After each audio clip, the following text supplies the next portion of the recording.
নমস্কার, রাধে রাধে। আজ করেছিলাম পটল ও চিংড়ি দিয়ে সর্ষে ভাপা। এটা খেতে হয়েছিল কিন্তু দুর্দান্ত। কিন্তু এই দুর্দান্তর মধ্যেও আমি একটা কথা না বলে পারছি না যে আমার এই রান্নার মধ্যে ছোট্ট একটু গাফিলতি বা বলতে পারেন ভুল হয়েছিল। আর সেটা আমি কি ভুল করেছিলাম এই ভিডিওর মাধ্যমে আপনাদের জানাবো। তো পটলগুলো প্রথমে ভালো করে কেটে ধুয়ে তারপর ভেজে নিলাম। তারপর এক এক করে যেগুলো ভাজা হয়েছে সেগুলো বাটিতে তুলে নিলাম।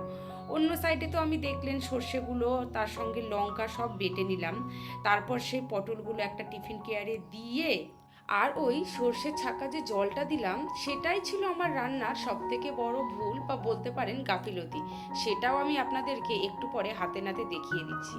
তারপর সেই টিফিন বক্সে নুন, তারপর স্বাদ মতো তেল, একটু চিনি এবং সামান্য জিরের গুঁড়ো সব কিছু মানে যা যা লাগে আর কি সব কিছু দিয়ে আমি ভালো করে মাখিয়ে নিলাম।